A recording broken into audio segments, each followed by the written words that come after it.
لله نحمده ونستعينه ونستغفره ونؤمن به ونتوكل عليه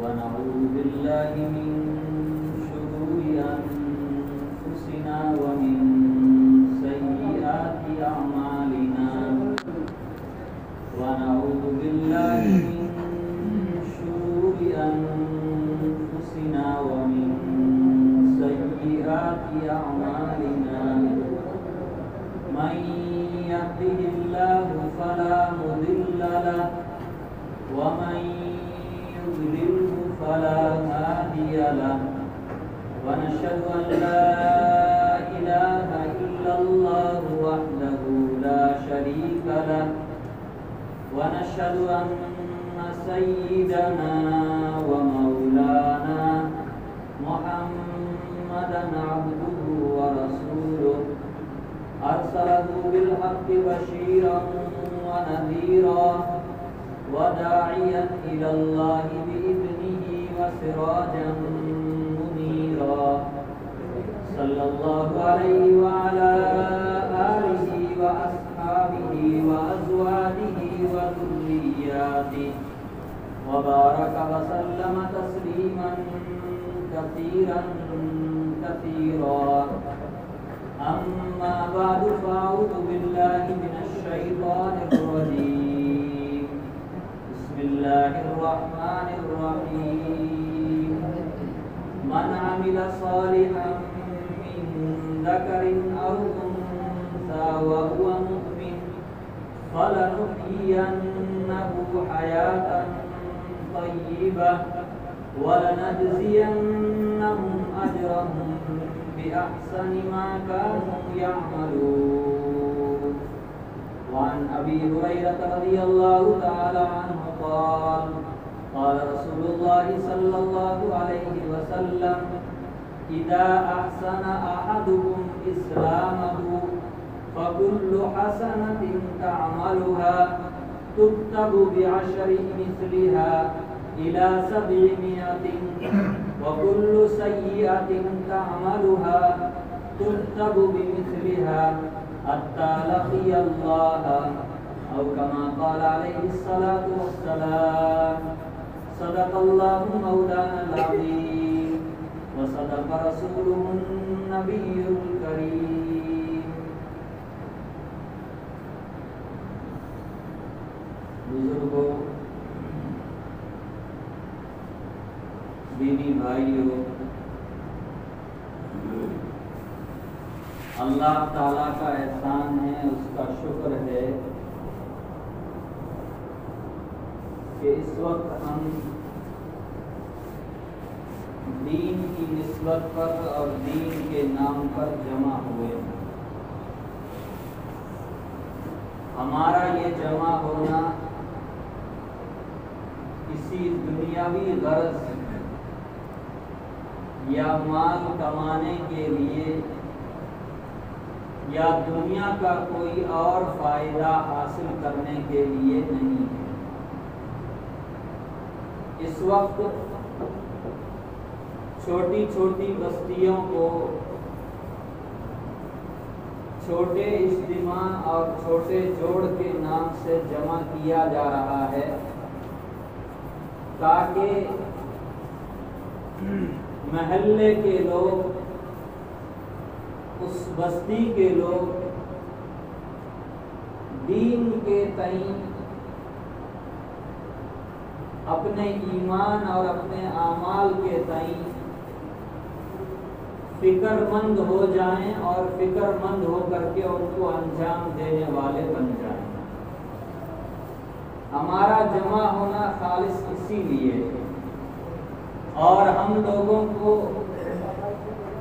اگر ہم بغیر نیت کے یہاں آئے ہیں تو ہمیں یہ نیت کر لینی چاہیے کہ آج کا ہمارا یہ جمع ہونا، آج کا یہ ہمارا اکٹھا ہونا صرف اللہ کو راضی کرنے کے لیے اور دین کو سمجھنے اور اس پر عمل کرنے کے لیے۔ اللہ تعالی ہم سب کے جمع ہونے کو بھی قبول فرمائے اور دین کی جو باتیں اب تک ہم نے سنی ہیں یا آگے ہم کو جو دین کی باتیں بتائی جائیں گی، اللہ تعالیٰ ان باتوں کے اوپر ہم سب کو عمل کرنے کی صحیح معنی میں توفیق عطا فرمائے۔ بزرگوں، سلسلہ یہاں سے شروع ہوتا ہے۔ مسلمان کی سب سے پہلی کڑی یہاں سے شروع ہوتی ہے۔ کہاں سے؟ اشہد ان لا الہ الا اللہ، اشہد ان محمد رسول اللہ صلی اللہ علیہ وسلم۔ میں یقین کے ساتھ گواہی دیتا ہوں کہ اللہ تعالیٰ کے سوا کوئی معبود اور کوئی عبادت کے لائق نہیں ہے، اور میں دل کے یقین کے ساتھ یہ بھی گواہی دیتا ہوں کہ محمد الرسول اللہ صلی اللہ علیہ وسلم اللہ کے آخری نبی، اللہ کے آخری رسول ہیں۔ آپ کے بعد قیامت تک اب کوئی نبی اور کوئی رسول آنے والا نہیں ہے۔ آپ جو کتاب لے کر کے آئے ہیں وہ کتاب بالکل برحق ہے، بالکل سچی ہے، اور اس کتاب کے اندر موت کے بعد قبر کا، قبر کے بعد قیامت کا، قیامت کے بعد دوبارہ اٹھائے جانے حشر و نشر کا، اور اس کے بعد حساب و کتاب کا، اور حساب و کتاب کے بعد پل صراط کے اوپر سے گزرنے کا، اور جنت اور جہنم کے بارے میں قرآن نے اور نبی کریم صلی اللہ علیہ وسلم نے قرآن کریم کی تفسیر کرتے ہوئے احادیث مبارکہ میں اپنے ارشادات میں جو باتیں بیان فرمائی ہے، ہم مسلمان دل کے یقین کے ساتھ یہ گواہی دیتے ہیں کہ وہ ساری چیزیں، وہ ساری باتیں برحق ہے اور بالکل سچی ہے اور ہو کر کے رہے۔ حالات آ جائیں، کیسی ہی مصیبت آ جائے، لیکن مسلمان کو اس شہادتین سے کبھی پیچھے نہیں ہٹنا چاہیے۔ کیا نہیں ہونا چاہیے؟ پیچھے نہیں۔ دنیا کے حالات دیکھ کر کے ہم مسلمان ڈرنے لگتے ہیں، اب پتہ نہیں ہمارا کیا ہوگا، ہمارے ایمان کا کیا ہوگا، ہمارا کیا ہوگا، ہمارے ایمان کا کیا ہوگا۔ حدیث میں آتا ہے اگر ہمارا ایمان مضبوط ہے تو اس ایمانی قوت کے ذریعے، ایمانی طاقت کے ذریعے ہم حالات کو پچھاڑ سکتے ہیں۔ کیا کر سکتے ہیں؟ بولو، پچھاڑ سکتے ہیں۔ اس لیے پہلی چیز یہ ہے کہ ہم اپنے ایمان کو کیا بنائیں؟ مضبوط بنائیں۔ مضبوط بنانے کے لیے ہمیں ایمان کی فیکٹریوں میں جانا پڑے گا۔ کیا کرنے کے لیے؟ بولو، ایمان کو مضبوط بنانے کے لیے، ایمان کو مضبوط بنانے کی جو ترتیب ہے اس ترتیب میں ہم کو آنا پڑے گا۔ گھر بیٹھے ایمان جیسی بڑی دولت بنتی نہیں۔ دوسری چیز اعمال صالحہ۔ کیا ہے؟ بولو، اعمال صالحہ۔ میں نے کہا نماز سب سے بڑا عمل صالح ہے۔ نماز کیا چیز ہے؟ نماز کیا چیز ہے؟ آج ہمارے بزرگ بھی بیٹھے ہوئے ہیں، اتنے سارے نوجوان ساتھی بھی بیٹھے ہوئے ہیں۔ اگر نمبر سے سب کی نماز سنی جائے، نماز کے ارکان اور شرائط پوچھے جائیں، نماز کے واجبات پوچھے جائیں، ہو سکتا ہے ہم میں سے بہت سے لوگ بتا نہیں پائیں۔ ایسا ہی ہے۔ کیوں؟ ہم نے نماز کو صحیح کیا، ہم نے نماز کو، تو عمل صالح ہم ادا تو کرتے ہیں، لیکن ادا کیسے کرنا چاہیے وہ کیفیت ہمارے پاس نہیں ہے۔ وہ کیا نہیں ہے؟ کیفیت ہمارے پاس نہیں۔ ہم 10 منٹ کے لیے نماز میں آتے ہیں، امام صاحب پہلے دن کے مقابلے میں ایک دن اگر 2 منٹ نماز لمبی کر دیں گے تو ہمارے پاؤں میں تکلیف ہونا شروع ہو جائے گی، اور ہمارے دماغ میں یہ بات آ جائے گی کہ آج امام صاحب نے اتنی لمبی نماز کیوں کر دی؟ سمجھنا ہے؟ اتنی لمبی نماز کیوں کر دی؟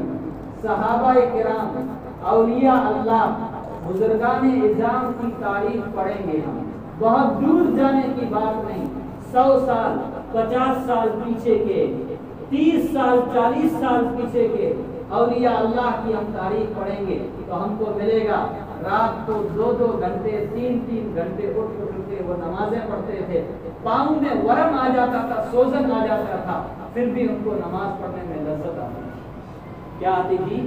لذت آتی تھی۔ آج ہم نماز پڑھتے ہیں، امام صاحب کے پیچھے آ کر کے ہم کھڑے ہو گئے، نیت کا ہمیں پتہ ہے یا نہیں وہ بھی سیکھنا چاہیے۔ میں کسی کی برائی نہیں کرتا، میں یہ کہتا کہ آج ہمارے اندر یہ کمزوری ہے، ہم یہ کہتے ہیں عمل صالح کریں، ہم عمل صالح کریں، اچھے اعمال کریں، نیک اعمال کریں۔ اچھے اعمال کیا ہیں؟ اللہ کا شکر ہے اب ہم ان کو جاننا شروع ہو گئے، یہ اچھے اعمال ہیں، لیکن ان اچھے اعمال کے کرنے کا ایک طریقہ ہے۔ ایک کیا ہے؟ طریقہ ہے۔ کار بنانے والا جب کار بناتا ہے تو اس سانچے کے اندر وہ اس کو ڈالے گا، کیا کرے گا؟ بولو، سانچے کے اندر ڈالے گا تو ہی وہ کار اسی طرح کی بن کر کے آئے گی۔ موٹر سائیکل بنانے والا موٹر سائیکل بنانے کی جو اس کے پاس مشین ہے، وہ اس مشین کے اندر لوہے کو وہ اندر ڈالے گا تو وہ سارے اوزار بن کر کے تیار ہوں گے۔ باہر ہی وہ سوچتا رہے اے اللہ تو اس کو موٹر سائیکل بنا دے، اس لوہے کو، اس کو گاڑی بنا دے، اس کو کار بنا دے، اس کو میرے بچے کے لیے سائیکل بنا دے، بتاؤ وہ لوہا بنے گا؟ نہیں بنے گا۔ تو ہمیں بھی اس سانچے میں اترنا پڑے گا۔ کیا کرنا پڑے گا؟ بولو، سانچے میں اترنا پڑے گا۔ اس سانچے کے اندر ہم گھسیں گے تو ہی ہماری اصلاح اور تربیت ہوگی اور ہم اپنے اعمال کو اچھی طرح انجام دینے والے بنیں گے۔ اگر ہم اس سانچے کے اندر نہیں اتریں گے تو ہم اعمال تو کریں گے، لیکن اعمال کی جو کیفیت، اعمال کی جو ترتیب ہے، اس ترتیب کو ہم اچھی طرح انجام دینے والے نہیں۔ مثال کے طور پر نماز کیا ہے؟ نماز ہے۔ نماز کے لیے سب سے پہلے کیا کیا جاتا ہے؟ وضو کیا جاتا ہے۔ کیا کیا جاتا ہے؟ 4 چیزیں وضو میں فرض ہیں، باقی 13 سنت ہیں، واجب وضو کے اندر کوئی نہیں ہے۔ تو کیا کیا سنت ہیں، کیا کیا چیزیں فرض ہے؟ اچھی طرح وضو کرے۔ اب وہ گناہوں کے جھڑنے کی بات آئی تھی، ایک اور خوشخبری میں آپ کو سنا دوں حدیث کی روشنی میں۔ نبی کریم صلی اللہ علیہ وسلم نے فرمایا جب مسلمان نیت کر کے وضو کرتا ہے، کیا کر کے؟ نیت کہ میں اس وضو کے ذریعے نماز پڑھوں گا، اللہ کا حکم ہے اس لیے میں کیا کر رہا ہوں؟ وضو کر رہا ہوں۔ نیت کر کے وضو کرے گا، کلی کرے گا، زبان کے گناہ جھڑ جائیں گے، چہرے کو دھوئے گا، آنکھ نے جو گناہ کیے ہیں، چہرے پر جو گناہ کے اثرات ہیں وہ گناہ جھڑ جائیں گے، ہاتھ دھوئے گا، ہاتھوں کے جو گناہ ہیں وہ گناہ جھڑ جائیں گے، پاؤں دھوئے گا، پاؤں کے جو گناہ ہیں وہ گناہ کیا ہو جائیں گے؟ جھڑ جائیں گے۔ ہم کو ان چیزوں کا پتہ نہیں چلتا ہے۔ جن لوگوں کے دل صاف ہوتے ہیں ان کو نظر آتا ہے کہ وضو کے ساتھ گناہ دھل رہے ہیں۔ ہم مسائل میں جس امام کو مانتے ہیں اس امام صاحب کا نام ہے حضرت امام اعظم ابو حنیفہ رحمۃ اللہ علیہ۔ سنا ہے؟ حضرت امام اعظم ان کا نام نعمان ابن ثابت ہے، ان کو امام اعظم ابو حنیفہ رحمۃ اللہ علیہ کہتے ہیں۔ ہم مسئلے مسائل میں ان کو مانتے ہیں، ان کی تقلید کرتے ہیں۔ حضرت امام اعظم ابو حنیفہ رحمۃ اللہ علیہ کتنی بڑی شخصیت تھی، میں آپ کو صرف ایک واقعہ، 40 سال تک انہوں نے عشاء کے وضو سے ظہر فجر کی نماز پڑھی۔ کتنے سال تک؟ 40 سال تک عشاء کے وضو سے فجر کی نماز پڑھی ہے۔ اب ہم اور آپ سوچیں کہ وہ رات میں اللہ کی کتنی عبادت کرتے ہوں گے۔ اللہ نے ان کو یہ کیفیت عطا فرمائی تھی کہ جب کوئی آدمی وضو کرتا تھا تو چہرے سے جو گناہ دھلتے تھے، ہاتھ سے جو گناہ دھلتے تھے، پاؤں سے جو گناہ دھلتے تھے، وہ امام صاحب رحمۃ اللہ علیہ کو نظر آتے تھے۔ کیا آتے تھے؟ نظر آتے تھے۔ کچھ دن یہ کیفیت رہی تو لوگوں کے سلسلے میں ان کے دل میں بدگمانی پیدا ہونے لگی کہ یہ چوری کر کے آیا ہے، یہ جھوٹ بول کر کے آیا ہے، یہ غیبت کر کے آیا ہے، یہ زنا کر کے آیا ہے، یہ فلاں گناہ کر کے آیا ہے، اور وضو کے ساتھ اب اس کا یہ گناہ دھل رہا ہے۔ اللہ سے دعا کی ہے اللہ تو نے مجھے نعمت کے طور پر یہ چیز دی ہے لیکن میں اس کو برداشت نہیں کر سکتا، میرے دل میں مسلمانوں کے سلسلے میں بدزنی پیدا ہو رہی ہے، اے اللہ اس لیے یہ کیفیت تو مجھ سے سلب کر لے، چھین لے۔ تو اللہ نے وہ کیفیت اس کی واپس ختم کر دی۔ تو وضو کرنے کی وجہ سے گناہ کیا ہوتے ہیں؟ دھلتے۔ تو نیت کے ساتھ ہم کو سب سے پہلے کیا کرنا؟ وضو کرنا۔ وضو کرنے کے بعد ہم مسجد میں آئیں گے، ہم کو کون سی نماز پڑھنی ہے،